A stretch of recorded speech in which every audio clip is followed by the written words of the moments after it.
Para comenzar la charla quiero proponerles que viajen conmigo al año 2017. Yo estaba festejando mi cumpleaños número 16 cuando llegó mi padrino con un regalo. Él me había regalado el libro de Adrián Paenza ¿Cómo? Esto también es matemática. El regalo quedó en una mesa donde estaban los demás presentes y cuando llegó a mi casa quedó en una biblioteca durante un tiempo considerable, tal vez algunos meses. Fue en ese entonces cuando, aburrido en una tarde, decidí ponerme a leerlo. En este libro, Paenza, además de realizar diferentes problemas de matemática, física o de lógica, analiza cómo es enseñar matemática hoy en día, cuánto ha cambiado esa forma de enseñar matemática y también cuánto ha cambiado en general la educación. Ahora, ¿cuánto ha cambiado la educación para ustedes? Para comenzar a responder esta pregunta, quiero que analicen los detalles de las fotos que les estoy mostrando a continuación. Quiero que analicen, además de lo que se ve a simple vista, como el uniforme de los estudiantes o la calidad de las fotos, ¿qué diferencias encuentran ustedes entre ambas? Yo veo lo mismo en ambas.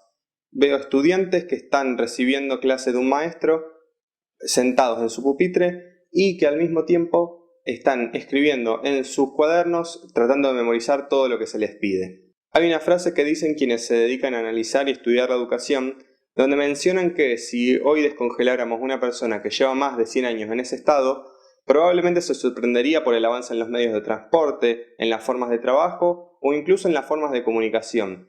Pero encontraría en la escuela un lugar cómodo, ya que sería el único lugar que permanecería de la misma forma. Para afirmar lo mencionado anteriormente, quiero que analicen conmigo la siguiente cita. Los niños miran con fastidio a las escuelas. No se trata de otra cosa que de enseñarles a leer y escribir, pero con un tesón de 6 o 7 horas al día, que a no ser alimentados por la esperanza del domingo se les haría mucho más aborrecible.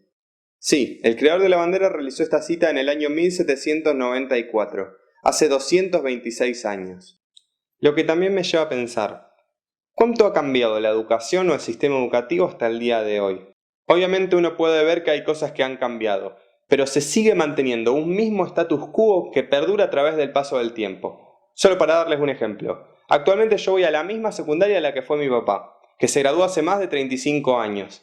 Y sin embargo, a mí y a mis compañeros nos siguen dando exactamente los mismos ejercicios y los mismos apuntes que le daban a él en su momento. Quiero que nos pongamos a pensar y a reflexionar sobre esto, porque involucra al pasado, al presente y al futuro, todo al mismo tiempo. Actualmente, tanto estudiantes como profesores y todos aquellos que tengan injerencia en lo que es la educación, somos esclavos y estamos cansados de un sistema educativo orientado hacia el pasado. Y esto no es algo que sucede solamente acá. Es algo que sucede en innumerables lugares del mundo. Y esto me llevó a pensar, si en la mayoría de los países se tiene el mismo sistema obsoleto que tenemos nosotros, ¿qué países son los que mejor rendimiento de educación tienen y por qué? La respuesta, o el inicio al menos, también me la dio Paenza.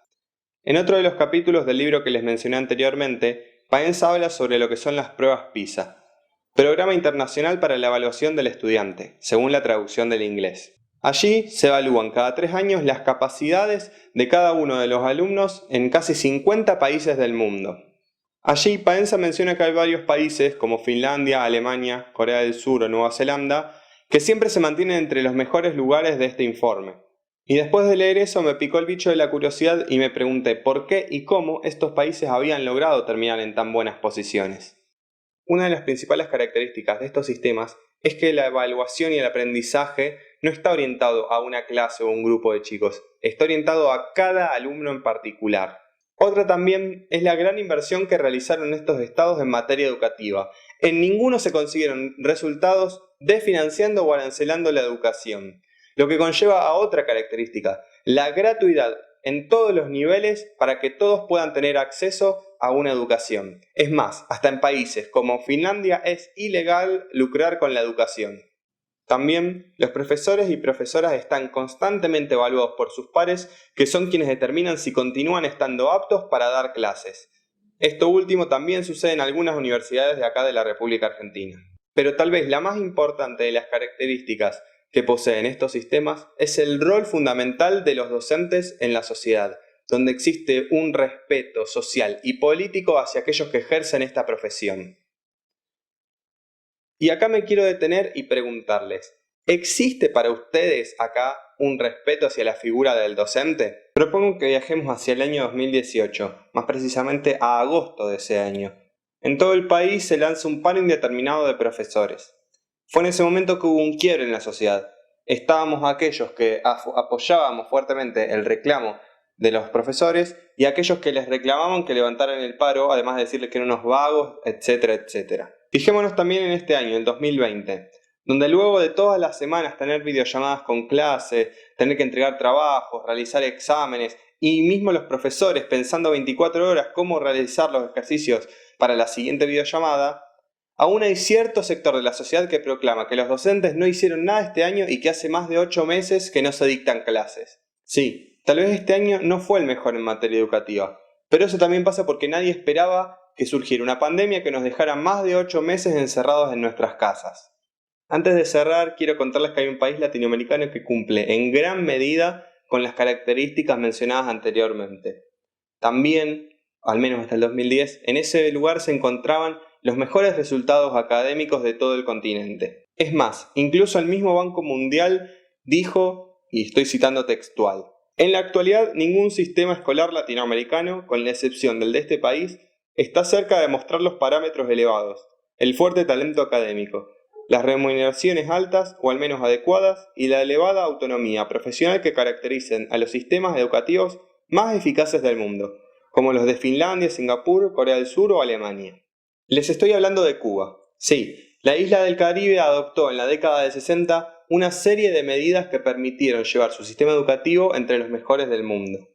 Logró universalizar la educación, alfabetizar a la gente que había perdido diferentes años en la escuela y también logró la característica más importante que les había mencionado anteriormente, que la figura del profesor y de la profesora sean de los más respetados en toda la sociedad.